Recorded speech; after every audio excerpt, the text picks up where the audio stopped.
Cette femme a deux possibilités. L'endurcissement ou la conversion. L'endurcissement qui consisterait à dire « J'ai eu chaud, je l'ai échappé belle, la prochaine fois, j'éviterai de me faire prendre. » Au passage, c'est quand même difficile de commettre l'adultère tout seul. Où est l'homme qui a commis l'adultère avec elle? Pourquoi n'est-il pas devant Jésus? C'est une question à laquelle je n'ai pas de réponse, si ce n'est qu'elle suggère la complicité de ceux qui amènent cette femme. Fermons la parenthèse. L'autre solution, c'est la conversion. Et là encore, il y a deux possibilités. La conversion pharisienne ou la conversion chrétienne. La conversion pharisienne, c'est ce que Paul a essayé pendant des années. Et il en est arrivé, c'est ce qu'il décrit dans les quelques lignes avant le passage magnifique que nous avons entendu dans la première lecture, dans la deuxième lecture. Il en arrive à dire que pour la justice que donne la loi, il est devenu un homme irréprochable. Et nous n'avons pas de raison de mettre en cause la parole de Paul. Mais dans la rencontre qu'il fait du Christ sur le chemin de Damas, va se produire en lui un bouleversement qui va le faire passer de l'état de pharisien à l'état de disciple de Jésus-Christ. C'est ce qu'il décrit dans cette lecture que nous avons entendue, un passage que je ne saurais trop vous inviter à relire souvent. Chapitre 3 des Philippiens. Que dit Paul? Il dit en fait que vouloir me convertir, vouloir être juste par mes seules forces, c'est une impasse. Et que lui, en découvrant le Christ crucifié pour lui, dans cette impasse, il a fait demi-tour pour prendre un autre chemin. Tous les avantages que j'avais autrefois, notamment celui d'être un homme irréprochable. J'ai tout bien fait, Seigneur, tu peux me considérer comme quelqu'un de bien. Tous ces avantages, je les ai considérés comme une perte. À cause de ce bien qui dépasse tout, la connaissance du Christ Jésus, mon Seigneur. Et vous remarquerez que, comme Thérèse le fera plus tard, sur un point aussi important, il n'appelle pas Jésus notre Seigneur, mais mon Seigneur. C'est-à-dire que c'est dans cette rencontre intime, existentielle de Paul avec Jésus que quelque chose a basculé. Paul a compris que Jésus a livré sa vie pour lui, Paul. Ce qu'il dira aux Galates, le Fils de Dieu m'a aimé et s'est livré pour moi. Thérèse s'écrira bien plus tard, Jésus a fait des folies pour nous. Et quelle est la réponse de Paul? C'est de dire, mais c'est donc Jésus qui me rend juste. C'est Jésus, par sa mort et sa résurrection, c'est-à-dire par son amour miséricordieux, qui va jusqu'à donner sa vie pour moi. C'est ça qui me rend juste. Et puisque Jésus me rend juste, alors je veux répondre à Jésus en faisant ce qui lui plaît. Je veux répondre à son amour par mon amour. Il y a dans cette conversion une véritable inversion. L'homme religieux est spontanément pharisien, c'est-à-dire qu'il veut agir bien pour que Dieu trouve que vraiment c'est bien ce qu'il fait et qu'alors Dieu se mette à l'aimer. C'est ça que nous portons au fond de nous d'une certaine manière. La conversion chrétienne, c'est de découvrir tout l'inverse. C'est de découvrir que cet amour est premier. Ce que saint Jean expliquera dans sa première lettre en disant « Voici ce qu'est l'amour, ce n'est pas nous qui avons aimé Dieu, c'est lui qui nous a aimés le premier et qui a donné son Fils en victime offerte pour nos péchés. » Découvrir que l'amour de Dieu est premier, que la miséricorde de Dieu est première, et que c'est cette miséricorde qui nous remet debout, que c'est cette miséricorde qui nous rend justes et saints. C'est toute la découverte que fait Thérèse.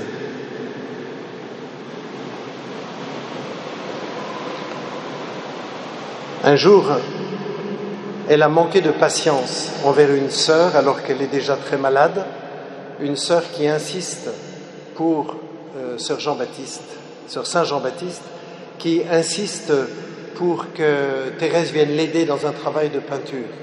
Thérèse n'en peut plus, sa prieure, Mère Agnès, intervient en disant vraiment Thérèse est malade, elle est très fatiguée, et l'autre insiste, et Thérèse perd un peu patience.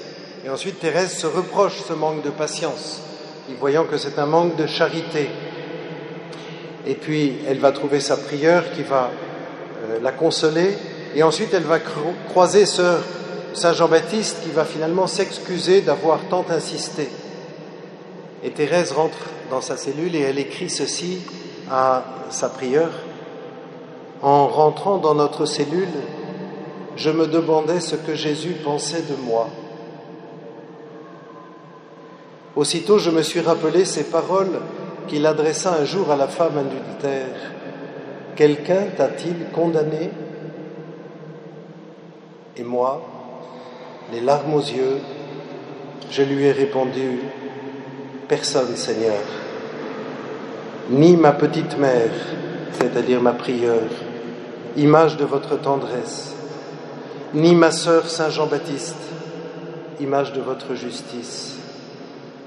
Et je sens bien que je puis aller en paix, car vous ne me condamnerez pas non plus. » C'est cela l'expérience chrétienne. Mais cela arrache à Thérèse des larmes. Les larmes, non seulement de repentir, mais des larmes de reconnaissance, des larmes de gratitude. Comment est-il possible que je sois autant aimé ? Comment est-il possible que cet amour gratuit me soit donné ? Il n'y a qu'un mot qui exprime vraiment l'amour, c'est merci. Merci qui veut dire miséricorde. Merci est un mot qui me permet d'accueillir le don qui m'est fait sans vouloir le payer d'une manière ou d'une autre.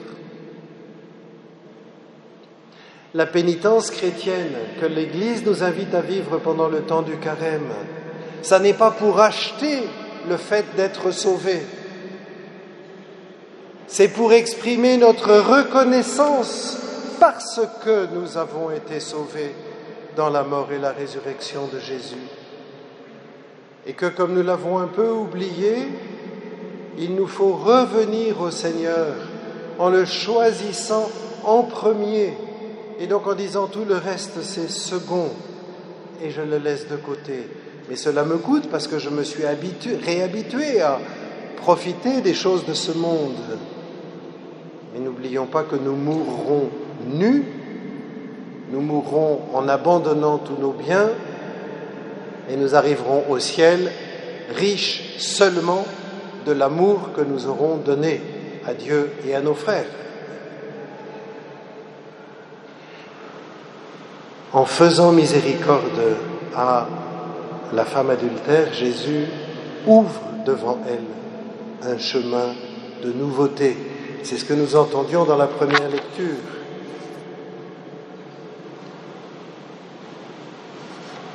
Ne faites plus mémoire des événements passés, ne songez plus aux choses d'autrefois.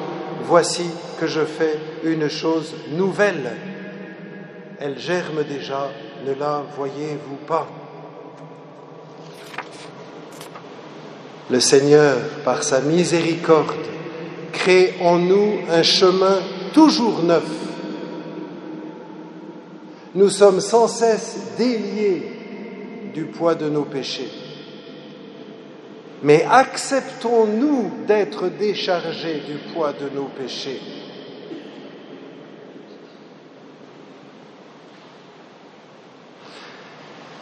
La culpabilité est une action spontanée de notre conscience lorsque nous avons fait mal, mais elle n'est qu'un système d'alarme pour nous alerter sur le fait que là, nous avons fait quelque chose qui mérite d'être regardé. Une fois que j'ai identifié que non, je n'ai pas fait mal, la question est terminée. Ou bien si j'ai identifié que oui, j'ai mal agi, il s'agit pour moi d'accueillir la miséricorde de Dieu qui me sauve, d'abandonner mes péchés au Seigneur. Si je peux réparer le mal que j'ai fait, je dois le réparer. Mais je ne dois pas continuer à laisser le remords détruire mon cœur. Il s'agit d'accueillir une nouveauté et de ne pas me laisser enfermer dans mon péché. Mais au contraire, accueillir un salut qui me permet de changer, de me convertir vraiment. La dernière parole de Jésus à la femme adultère est une parole à la fois pleine d'espérance et en même temps d'exigence. Va, et désormais ne pêche plus. Mais si le Seigneur peut lui dire ne pêche plus, c'est parce que sa miséricorde à lui rend capable cette femme de ne plus pécher. La miséricorde de Dieu me rend capable de renoncer au péché. Pourquoi est-ce que je m'accroche à mes péchés? C'est que je n'aime pas assez le Seigneur. Et c'est une grâce à demander dans la prière sans cesse.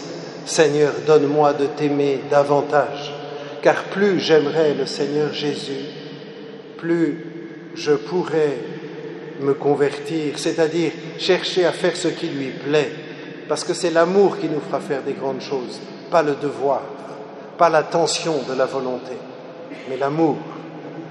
C'est pour cela que Thérèse écrit dans cette célèbre poésie « Vivre d'amour ». Vivre d'amour, c'est bannir toute crainte, tout souvenir des fautes du passé. De mes péchés, je ne vois nulle empreinte. En un instant, l'amour a tout brûlé. Flamme divine, ô très douce fournaise, en ton foyer je fixe mon séjour. C'est en tes feux que je chante à mon aise, je vis d'amour. Il s'agit d'entrer dans une nouveauté. Thérèse écrira ainsi: « Il n'y a que la charité qui puisse dilater mon cœur, car cette nouveauté, c'est précisément que la charité est répandue dans nos cœurs, tout autant que nous accueillons la miséricorde de Dieu. Ô Jésus, continue Thérèse, depuis que cette douce flamme le consume, la flamme de la charité, je cours avec joie dans la voie de votre commandement nouveau. Aimez-vous les uns les autres comme je vous ai aimés. Je veux y courir jusqu'au jour bienheureux où, m'unissant au cortège virginal, je pourrai vous suivre dans les espaces infinis, chantant votre cantique nouveau qui doit être celui de l'amour. » Mais peut-être me direz-vous, oui, mais je ne peux pas oublier les fautes que j'ai commises. Et puis il est important que je m'en souvienne pour pouvoir les dire à ma prochaine confession au prêtre. Oui, bien sûr. Mais ce souvenir de mes fautes ne doit pas m'accabler, m'abattre, me décourager, mais me donner de contempler la miséricorde du Seigneur. Même de cela, Seigneur, tu me sauves. Et tu m'as aimé jusqu'à ce point où tu me sauves même de cela. Ainsi, terminons avec cet extrait de la lettre à l'abbé Bellière au mois de juin 1897. Thérèse contemple la femme pécheresse qu'elle confond avec Marie-Madeleine au chapitre 7 de Saint Luc, qui vient baigner de ses larmes les pieds de Jésus et les essuyer de ses cheveux chez Simon le pharisien. Et elle écrit « Lorsque je vois Madeleine s'avancer devant les nombreux convives, arroser de ses larmes les pieds de son maître adoré qu'elle touche pour la première fois, je sens que son cœur a compris les abîmes d'amour et de miséricorde du cœur de Jésus, et que, toute pécheresse qu'elle est, ce cœur d'amour est non seulement disposé à lui pardonner, mais encore à lui prodiguer les bienfaits de son intimité divine, à l'élever jusqu'au plus haut sommet de la contemplation. Ah, mon cher petit frère, depuis qu'il m'a été donné de comprendre aussi l'amour du cœur de Jésus, je vous avoue qu'il a chassé de mon cœur toute crainte. Le souvenir de mes fautes m'humilie, me porte à ne jamais m'appuyer sur ma force qui n'est que faiblesse, mais plus encore, ce souvenir me parle de miséricorde et d'amour. Comment, lorsqu'on jette ses fautes avec une confiance toute filiale dans le brasier dévorant de l'amour, comment ne serait-elle pas consumée sans retour? Amen.